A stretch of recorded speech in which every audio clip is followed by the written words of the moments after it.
Oh, your favorite podcast has just downloaded, sir.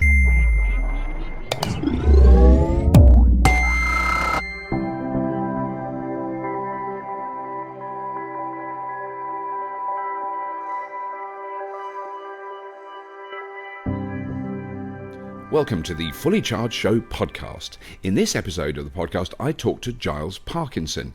Now, he's an ex-financial journalist who now writes a fascinating blog called Renew Economy. We discuss the availability of renewable energy, how Australia is behind when it comes to electric vehicle adoption, but way ahead of the curve regarding the installation of renewables.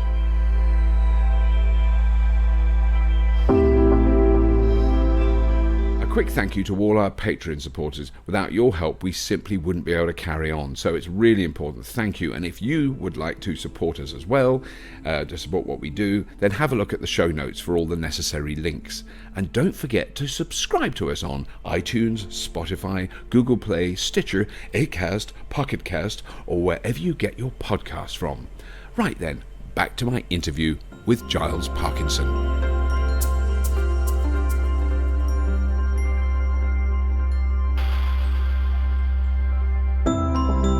Hello and welcome to the Fully Charged Show podcast. I'm very excited. Well, for a start, I'm in the most amazing house with the most amazing view in Australia. It's wonderful, but we're inside and it's nice and cool. And I'm sitting here with Giles Parkinson, who is an ex-financial journalist. Yes. And he now writes a blog that I've got obsessed with called Renew Economy, which even more, I love the strapline, which is fair dinkum power and news analysis. Which is really good, and so that's obviously about renewable energy and the economics of renewable energy. But he's also now producing a new. Did I call that a podcast? A web page, a news blog. Yes, it's a web page or a news blog. Yeah. Yes. And the other one is The Driven, which is about electric vehicles, which is a growing thing. So, Giles, thank you so much for giving me your time to record. Thanks for having me on your program. Well, no, it's great fun. You know, the two things that are obvious from being here is that the uptake of electric vehicles is probably behind, say, other European countries or Asian countries. A long way behind, yes. But the uptake of renewables is definitely out front. Yeah. It's quite extraordinary, really, in Australia. So what's really happened over the last 10 years is the uptake of rooftop solar. And you think in Australia, well, that's going to be an obvious thing to do. Yeah. It's now probably about 1/3 or nearly 1/3 of, say, suitable homes have solar in some states like Queensland and South Australia and Western Australia. But what we're seeing in the last couple of years is this massive rollout of large-scale renewables as well, so solar and wind. And that's pretty exciting. So, and we're starting to see some sort of acceptance that this is actually a good idea, although there's fierce resistance from those who think it's not. So yes. Which is, it's a bit, but it's more baffling now simply because of the economic arguments. And I think that's where you focus on, is the kind of economics of renewables. As opposed, you're not really writing about there's this new sort of solar panel that's come out. It's more about the macroeconomics of the impact that will have. And well, yeah, that's right. Yeah, look, one of the things that fascinated me, I started writing about this just over 10 years ago, and I was asked to do an article for an old magazine called The Bulletin, which had been a venerable institution in the Australian media for more than a century. And I was asked to look at what was then the mandatory renewable energy target, which was something introduced by the Conservative government under John Howard. Right. And they pulled the plug on it. Right. And just as people like Vestas and other people had come in to start building some manufacturing facilities in Australia because they saw the potential, and they pulled the plug on it because they got together with some of the big companies at the time and they all decided it was being too successful. Right. Even though we're talking about a minimum amount. But it just dawned on me then that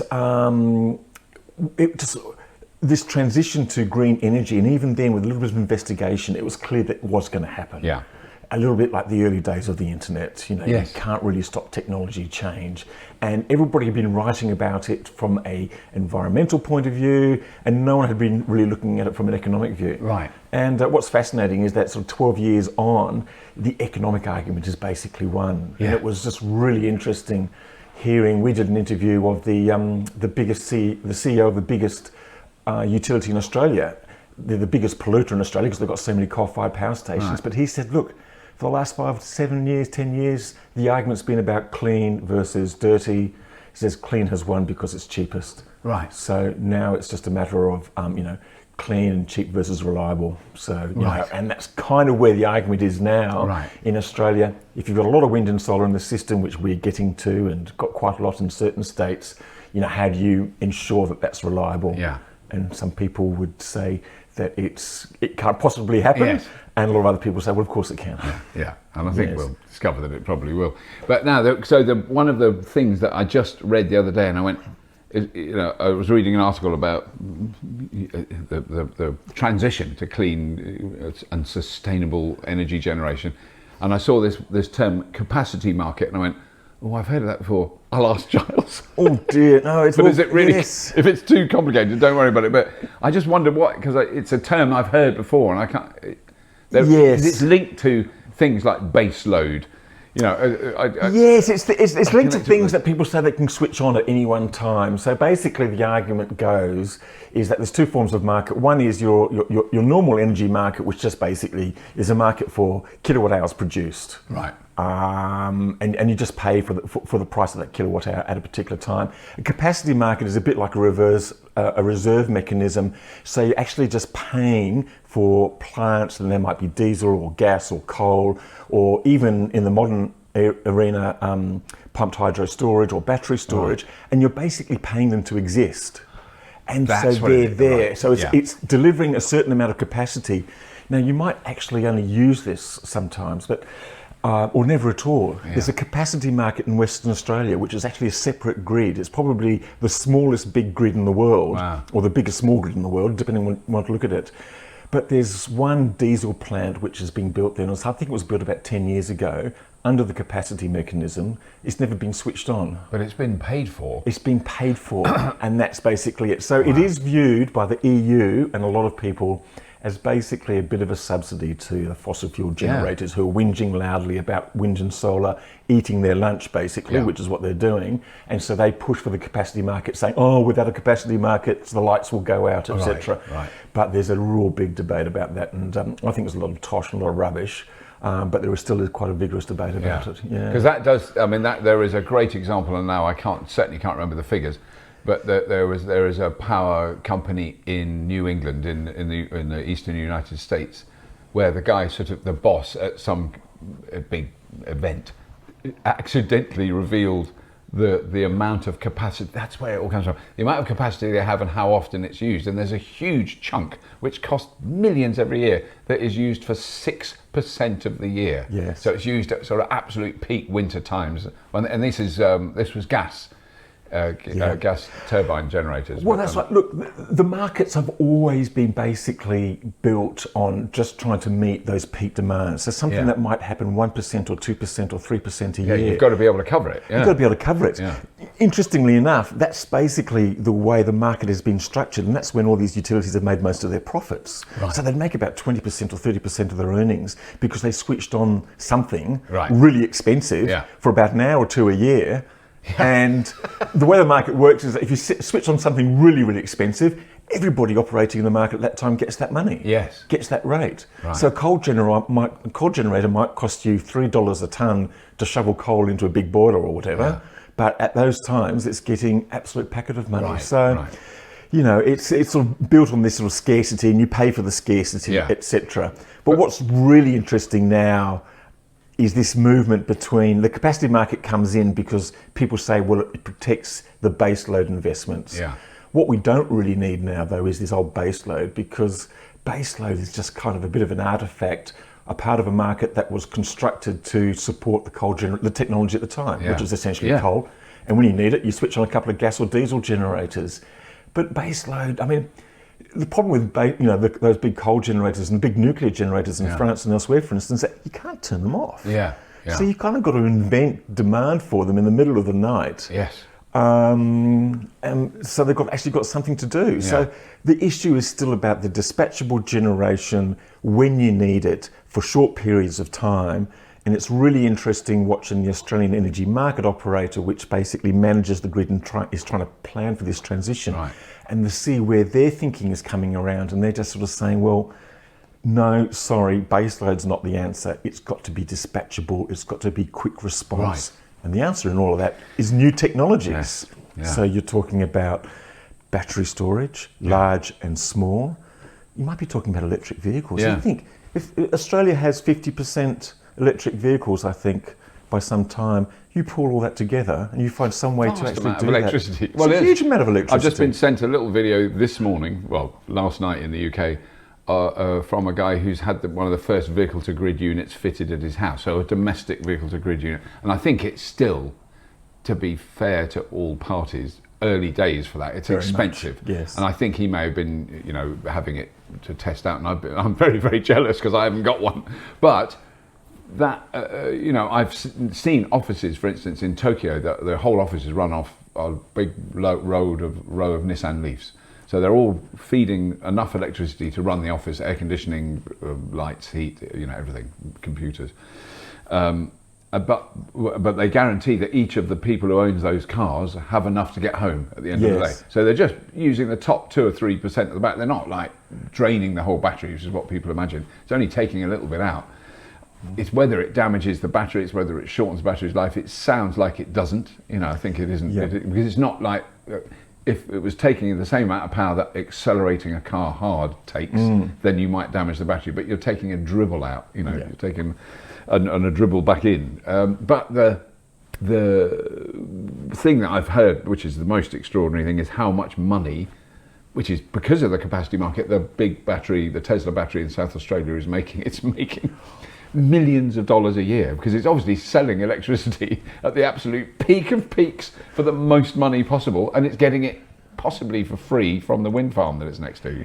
Well, that's right. Well, very cheap. It's actually separate from the wind farm. It actually operates as a separate unit for that. Right. But it's absolutely fascinating what's happening with Tesla. So it actually does get a form of capacity payment from the South Australian government. The South Australian government had a blackout in 2016, and they had this more sort of what they call load shedding, which was basically forcing some people, because they didn't have enough power at some stage, and it was a ridiculous situation. The biggest, most modern gas generator in the country was sitting idle because it couldn't see, the price wasn't high enough for it. Oh my God. And the government just went... When there was a blackout, there actually was the generating capacity to manage it. Not the statewide blackout. The statewide blackout was because the storm knocked down almost all the power lines. The next one that happened in February, there was a massive load shedding, and it was one stuff up after another. One, the energy market operators seemed to be the only people in Australia who didn't realise there was a heat wave happening. As one politician said, even my 10-year-old knew it was going to be hot. So they hadn't actually made any preparations. There was this gas generator which was sitting there idle. And so it had 240 megawatts of capacity. The market operator only needed 60 megawatts of capacity.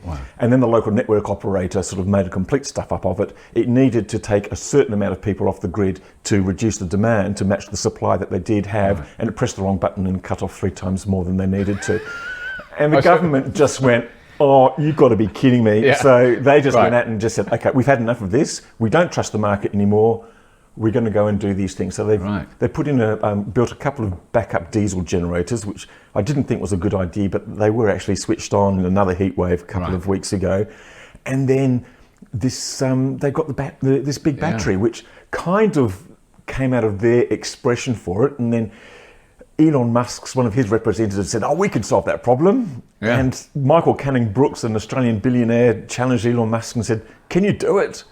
And he goes, I can build it in 100 days or it's free. And okay, and everyone sort of got on board, and it happened. It's extraordinary. It is extraordinary. It happened. And what's really interesting about it is, so it has been making money. It's been getting this, it costs $95 million. It's getting $4 million a year just to be there to provide network services. So half of the battery, well, not quite half, but I mean, part of the battery is there just to stand there in emergency. And it's actually done some really interesting things. And the other half is playing in what's called the frequency and control market, just like network services. And then another bit of it plays just arbitrage, buying low, selling high and stuff like that.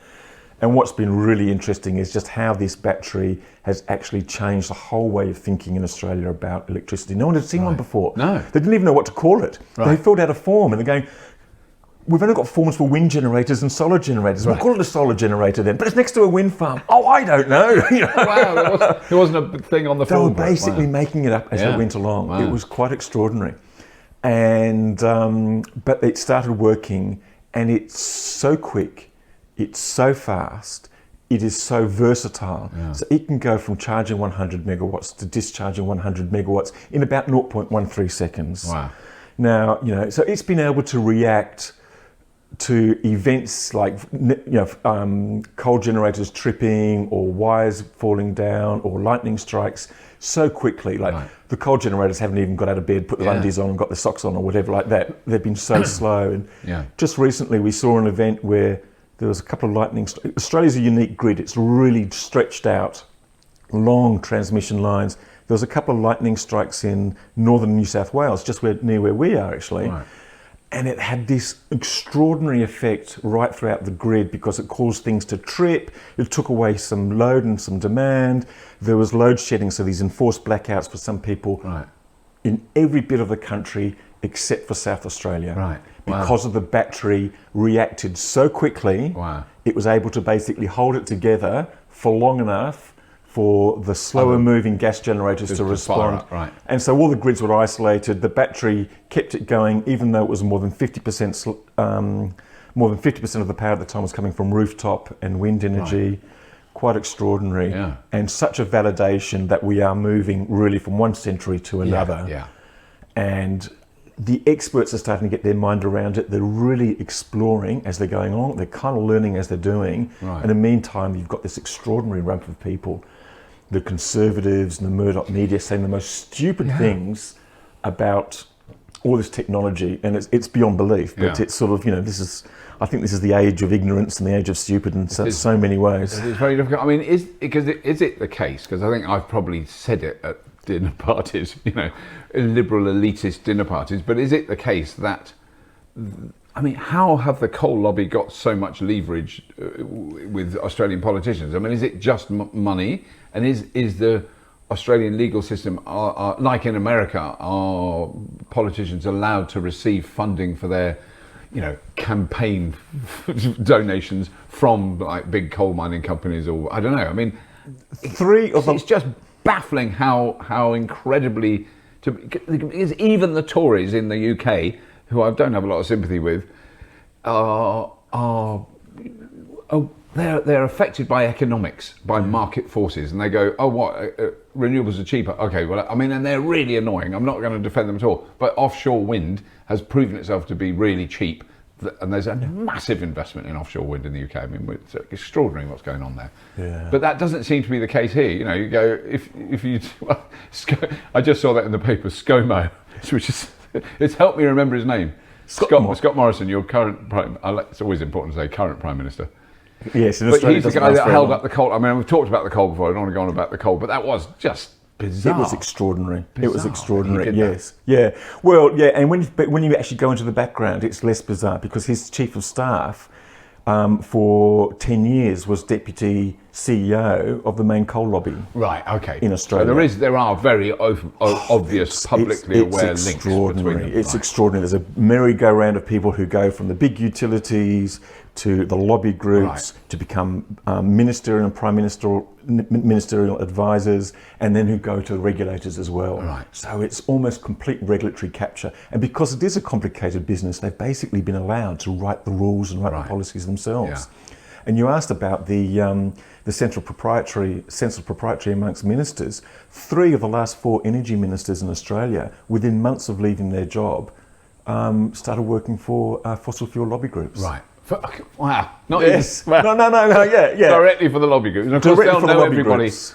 They've worked in the office. They know everyone. They know who to talk to. They know who to talk to. If you're a lobby group, that's the guy you want. Yeah. It's extraordinary. It's extraordinary. Yeah. There are actually rules in Australia that say you shouldn't do this, but no one seems to care. We had a trade minister who was negotiating. Well, there's a bit off topic, but he was negotiating the sale of a port in Darwin to a Chinese company. Even before he left Parliament, he got a job with a Chinese company. And you're just going, hang on, you're supposed to do that. You're supposed to do that. I mean, but yeah. The same thing happens. That does happen in the UK. The rotating door between government, the Foreign Office, massive companies, lobbying groups. That's the same people doing it. From your analysis of the economics of it, is it now fair to say that renewables are cheaper. It is. Renewables are cheaper. I don't think there's any doubt now. Right. I don't think there's any doubt. And just as by way of example, some of the new wind and solar farms have been contracted in Australia are being contracted over 20-year prices Right. of around $40 to $50 a megawatt hour in Australia. Wow. Now that is actually significantly cheaper than the average price of electricity in the wholesale market Yeah. over the year. So, and those prices are being driven by those supposedly fully depreciated Yeah. coal generators and brown coal generators and what have you. So now that is an average price over time. But what's happening in Australia is that, we've got pathetic regulators and pathetic rules. So really they're not intervening in the market, and these guys are just creaming the market. They dominate the market. Right. It's a problem in Australia in many industries. It's a rich economy, but it's a small economy comparatively. So each industry gets dominated by 2 or 3 large players, and they just basically they dominate the market. Yeah. They write the rules. They screw the consumers, and it's all very unsavoury. So now they can kind of see that the end of their domination is happening, and so they are basically charging extraordinary prices when they can for the output. But also the cost of coal and the cost of gas generation is rising because the actual cost of those resources is rising. So that's basically that's the wind and solar. Just the actual cost of sort of delivery of electricity, and it's really interesting to note that the market operator in the CSIRO, which is our principal scientific and research organisation, they did a very major study just last December, which said, okay, we've got a lot of renewables coming in the system, we've got a lot of coal generators. Most of them are going to have to retire because they're really, really old. Actually, a lot of them are about the average age is about 36 years. They've got a supposed life of 50, but mostly across the world, the experience is they usually retire after about 42 because the cost of maintenance in the last 5 or 10 years is exorbitant. So they said, well, that's all going to retire. What are we going to build in its place? Right. What's going to be the cheapest? And they just said, look, it's absolutely a no-brainer. It actually surprised them. Wow. They said, look, it kind of knocked us off our feet. We didn't understand just how cheap this was, but a mixture of wind or solar or both, mixed with battery storage or pumped hydro for longer periods of storage, is by far is the cheapest. Right. And because it's more flexible and you can use it when you want, and it doesn't sort of sit there do nothing, wanting something to do in the middle of the night. Yeah. And so that's where we're heading. And I think the transition in Australia is going to happen really quickly. Right. I think it's going to happen. I think we're going to go to very high levels of renewables very quickly. We might not be 100% because I think it's that last 5 or 10%. That's the hard bit. So, probably keep a few things going, and look, maybe someone will get a capacity market out of it, or who knows what mechanism they'll need to sort of keep that online. But, in South Australia, that state, and it's an island state, it's the end of the grid, it's already at about 55% wind and solar. That's not been done anywhere in the world. It's got all these new wind and solar farms being built right now. The market operator says that probably by 2026, 27, it'll effectively be 100% renewables. It'll be because even now, there are days when it's 100% and it's exporting. Oh, absolutely. Power. It's exporting power, so yes. the 50% is kind of the average over the year.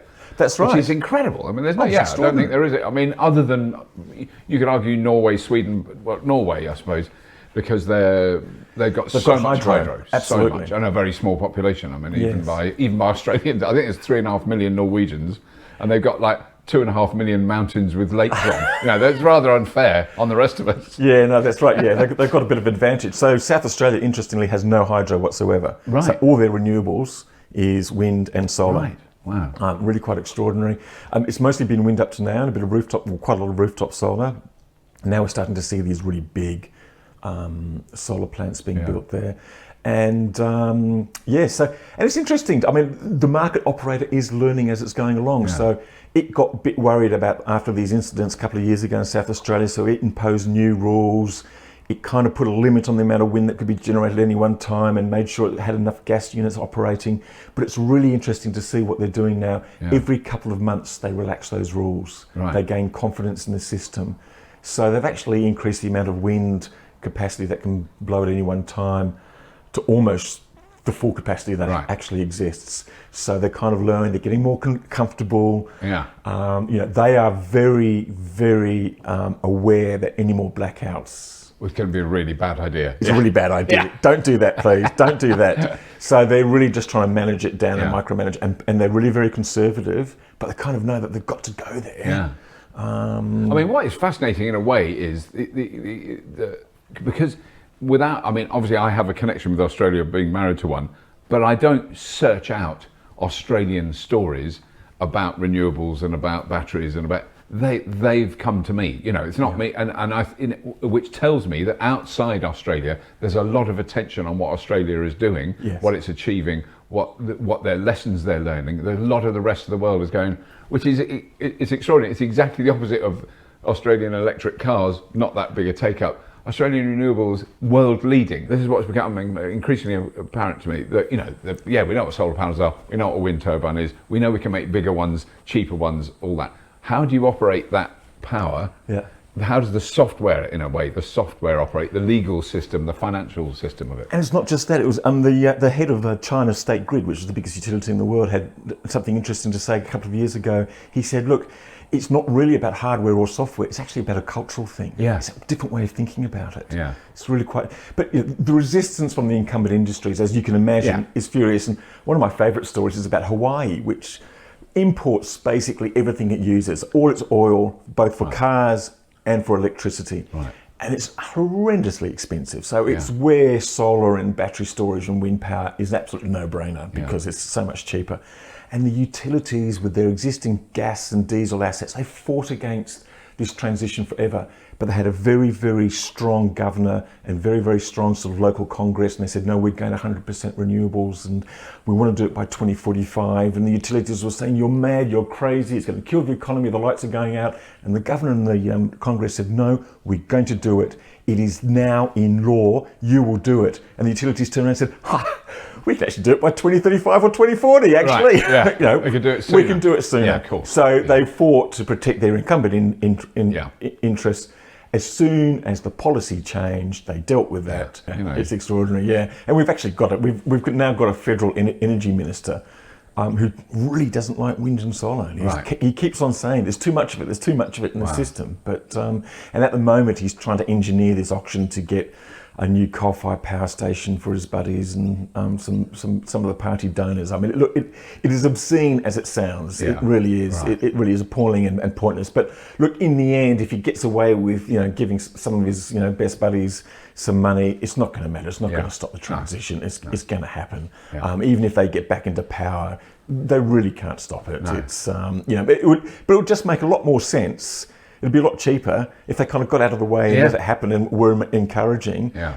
And it would kind of be more important too, because in Australia, as you may have noticed over the last couple of months, we're starting to see the effects of weather extremes and things. Yeah. So we've now got this wonderful economic and technology argument to go forward quickly. Yeah. And we've kind of forgotten about the environmental imperative. Yes, but there's no excuse not to embrace it anymore. Yeah. No, because I mean, those are things I didn't, when I hear that there's temperatures of like 47, 48 degrees in Adelaide, I just think, it's hot in Australia. But, I've been reminded, no, mate, not that hot. Yes, not supposed That to is be. a bit special hot. Yes, we just went down to Tasmania. We had a couple of weeks down there, and we were really lucky because it was beautiful weather. But unfortunately, it was a little bit too beautiful, so everything was incredibly dry, and then it got very hot. Right. So we're seeing some really sad things now with the burning out of some of these wilderness areas and forests which have not seen fire for thousands of years and 1,000-year-old forests, and they're not supposed to burn. I mean, a lot of Australia is supposed to burn because there's gum trees and they sort of regenerate, but these things, these are rainforests. It's also that simple thing of, the 20 hottest years ever recorded in Australia have all happened in the last 21 years. I mean, that gives you a slight clue. Which makes you admire the determination of the Murdoch media to sort of announce in one of its outlet every day that it's getting colder. Yeah. Oh. The sheer determination to look at facts and to look at scientific reports and say that's not true is extraordinary. Well, the other one I just read this morning, which was because someone tweeted this to me. The scientists are lying again, and there's this incredibly complex way of measuring temperature and aggregating multiple different points of measuring temperature over the last 100 years and how you do that.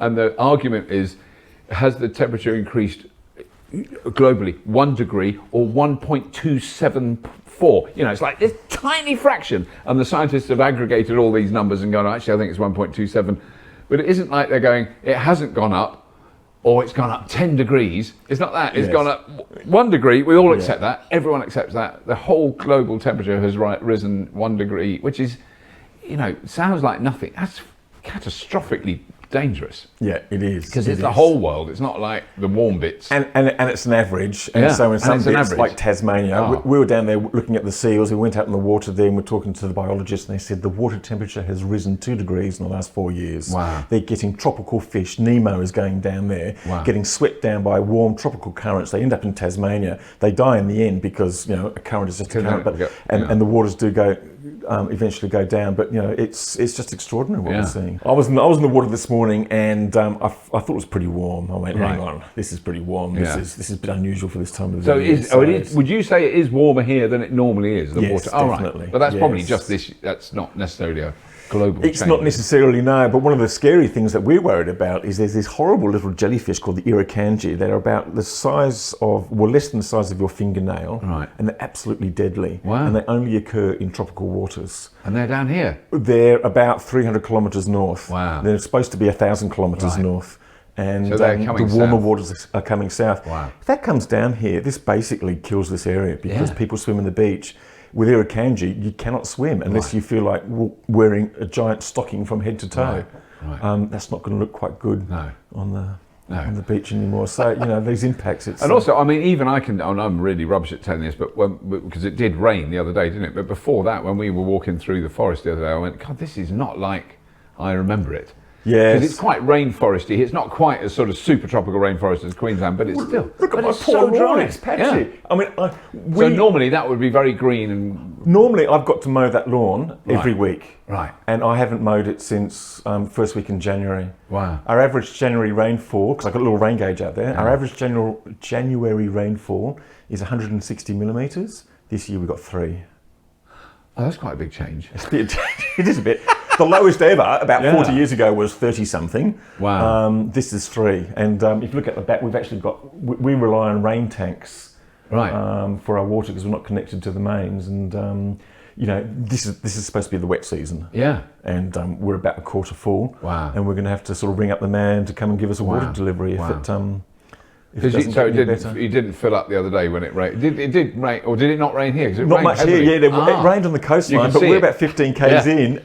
And I was on my surfboard and I was looking back and I was just going, is that a cloud in the distance? Is that in my house? I was going, yes. And I came up and I looked at the rain gauge and went, oh no, there's nothing in it. Yeah. What I like though is the fact that your beautiful house here, and also that you clearly go in the sea a lot. Yes. You know, so what a lousy, miserable lifestyle you have. It's awful. I don't know how you cope with the stresses. I don't know why I didn't do it earlier, actually, because I've been working from home for the last 15 years, and I was living in Sydney, in the big city, and the traffic and everything like that. And just one day, my kids just said to me, Dad, what are you doing here? But then, see, for me, when I go to Sydney, I go, this is the most beautiful city in the whole universe ever. I do love it, but then... Try and drive around it. Yeah, no, I haven't had to drive. I did a tiny bit, you got to stay in your lane. I learnt that. I did a bit of lane wobbling, got a lot of abuse. Stay in your lane, you dongo! Now the one last thing I wanted to see what your opinion was that I've been hearing a lot about, which is small-scale nuclear. So, like, we're talking container. I don't know if you know anything, but Sweden is developing a lot of very small-scale nuclear. I've actually filmed on a nuclear hunter-killer submarine. It was really interesting talking to the engineer. This was off camera because I wasn't allowed to see the engine room. It was top secret. But he opened the door. I saw some white pipes. You know, I could be tortured and I won't be able to give away any secrets. But they've had small-scale nuclear reactors. It has to be said, very safe, very reliable. They can stay out. That thing can stay underwater for like 6 months. Treating water, creating oxygen, keeping the crew alive. You know, I mean, that's incredible. With no oxygen, no air, doesn't come up to the surface. Which gives you the impression that that scale of nuclear might be a very different solution to the big, you know, the ridiculous thing we're building in the UK at the moment. Hinkley Point C is just bonkers, and it will be years overdue, and it will cost double what they first said. And the cost of the grid infrastructure needed for it, which is something that no one ever talks about. You know, it's been colossal amount to put the grid connectors into it. Well, not just the grid connectors, the backup, because if you've got a big generator and operating a big system, you have to allow for the failure of the biggest unit. Right. And this is the monstrous unit. So the National Grid actually did a calculation, worked out over the life of the scheme, the backup, the gas generators that would have to be on standby, just in case this thing fell over, would cost about $12 billion over the life of this. That's just for the backup. Wow. That's just how insane it is. So notionally small modular nuclear reactors make sense notionally, but the trouble is, no one's, you know, if you could take it out of the submarine and put it, you know, somewhere, they would have done it by now, but it's just ridiculous expensive. So Department of Defence don't reveal their budget. So yes, they've done it really well. They put it in subs and aircraft carriers and other things. It costs a gazillion. And all the studies point to the fact that it's nuclear needs scale, so it actually needs to keep on getting bigger.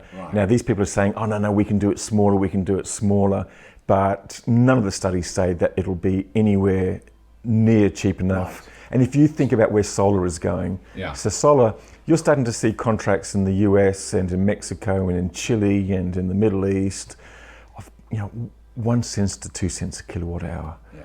And it's going to get cheaper. It's going to get cheaper. It's going to halve in price. But I mean, the important thing to point out is that they are charging 1 or 2 cents a kilowatt hour and making enough to cover the cost of it and to make a profit. Absolutely, absolutely. Well, it's pretty obvious. They don't have to buy any fuel.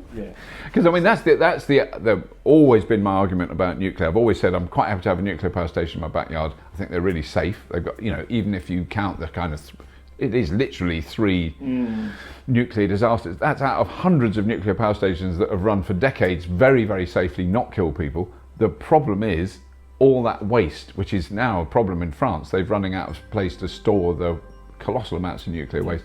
What do we do with that? But more importantly, who pays for it? Because we are paying through the nose in the UK to maintain this colossal legacy, which we've inherited from our fathers, effectively, the nuclear waste from the early days of it's still there. It ain't going nowhere. Our children will inherit it from us. Theirs will inherit it. That's got to be there for thousands of years. And no one has ever explained to me how that makes economic sense. That costs money to look after that, a lot of money. Absolutely, yeah. There's a bit of a push in Australia, in South Australia. Some conservative politicians wanted to turn parts of South Australia into a big repository. We'll take everyone's nuclear waste. But that didn't seem like a very bright idea in the end. I think just put it all in, just some old tin boxes in the desert. There was a bit of nuclear waste probably still, and the British did a few. Oh, there is a bit, yeah, absolutely, yeah. We got quite close to building nuclear reactors about 40, 50 years ago in Australia. There's a great big lump of concrete in a place called Jervis Bay, which was actually supposed to be the foundations of the first one, but in the end it was never done. But back to the small nuclear reactors, look, maybe 10, 20 years time, maybe that'll be important for some of those big northern economies which don't have much sunshine, have got bigger challenges going to 100% renewables. Maybe those are sort of some of the things, but in a country like Australia, I think the argument will be long gone by then. Yeah. Thank you so much, Charles. That's really good of you. It's been fun. That was. I've learnt a lot, and I'm very excited that it's been worth me coming to Australia to find out these things. That's my excuse. Yes, I came to see my mother-in-law, who's amazing. Please do subscribe to this podcast. There's loads of ways of doing it, isn't there? I'm not even going to go on about them now. And do check out the Fully Charged show on YouTube, which you probably already know about. And there's some great episodes coming. Johnny Smith's just driven the new Honda that no one's even seen, and he's got exclusive access to that. So there's lots to come on that. And as always, if you have been, thank you for listening.